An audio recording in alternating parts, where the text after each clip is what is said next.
in. Shouldn't he also look into security in some states? Well, you want him to be multitasking.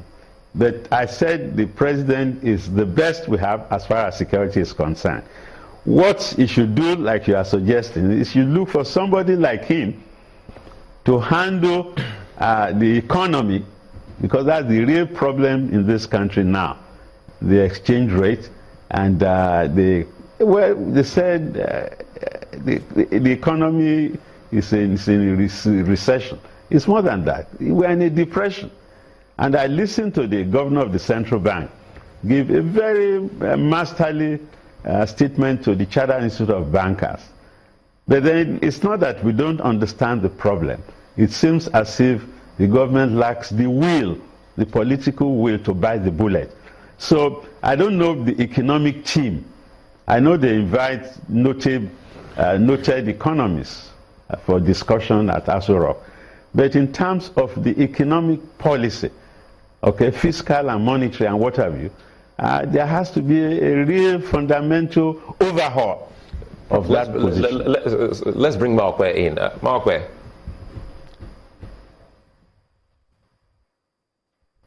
Well, thank you, Sulaiman. Prof, Merry Christmas again to you. Thank you. You talked about the president, the president's goodwill being eroded, because you said he came to office with tremendous goodwill when he talked about, being for everybody and being for no one. For you, from the plethora of problems that we've seen across board in different parts of the country, what would you say has been the greatest eroder of the president's goodwill? But that's a fascinating question. I think it borders on what I said previously. The lack of panache, the feeling of lethargy that is palpable within the presidency. Nigerians love action governors, action presidents. In fact, it sounds better in Yoruba. The man who commands and the thing is done. We romanticize with our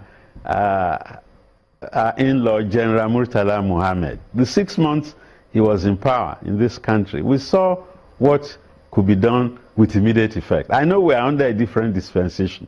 This is a democratic system. The government has to work with the legislature and hoping that the media will enlist in the struggle to change Nigeria. But I think enough of the alibis that we have to be procedural, we have to be calculating. I mean, the president, as I said, must show leadership. Okay? Once we have that leadership, then most of the problem will have been contained, or at least the people will perceive and see that the government is acting towards resolving the problems of this country. First and foremost, the economy, because the economy is the foundation of the society. Who gets what, when, and how much? Security has been dealt with, sort of, at least in the northeast. We still have rumblings in the Niger Delta, the volunteers. Then I don't know if MEND is still functioning, but we have IPOD, we have the Biafra revisionists who want to reenact Biafra. Then you have the herdsmen or raiders, rustlers or whoever, and some who are trying to blackmail the president. That is because the president is Fulani. That's why he does not want to deal with the Fulani herdsmen, that he also owns a lot of cattle and blah, blah, blah. But I remember that President Buhari once went to Oyo State government, I think it was Lam Adesina who was governor, to protest and protect the interests of the Fulani herdsmen in southwest Nigeria. So with the same token, the president should be decisive about those who are trying to disturb the peace of the country. We can't have a country where farmers are afraid to farm because their farmlands will be invaded, their wives will be raped, and they'll be killed for trying to protect their crops. So these are areas which are worrisome to many of us. Then I said economic policy, because you can say, generally speaking, President Buhari has succeeded almost 80% in the security department. But when you talk of corruption and when you talk also of revamping the economy, I think the jury is still out on whether the president is chalking up successes. That is my bother. Once people can put food on their tables, most of their problems will be sorted out. I noticed that I think it was Sulai who spoke about people not getting their December pay. I did not get my December pay. It did not mean that, of course, I had a bleak Christmas, but I can imagine those who have nothing to fall back on, who are yet to be paid. And today is Boxing Day. We had the same experience, I think, last year.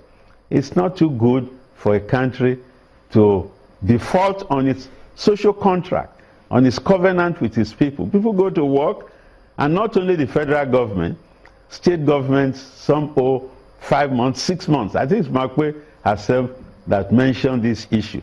If people are going to work and they are not getting paid, you must ask what are they living on. If they do not have ample savings, then they must be cutting corners. And that is what corruption is all about. In other words, you must make corruption a disincentive. You have to motivate people to do what is right. I mean, we are not angels. It's only in heaven that you have people who are blameless, who follow the dictates of propriety. But in our own society, hunger is the first disease which you have to conquer. Once you conquer hunger, then people who have a stake, they buy into the leadership program. They don't buy into your anti-corruption struggle if they lack the wherewithal for their sustenance. I hope you hear my drift. I'm not for corruption, but you have to motivate people not to be corrupt.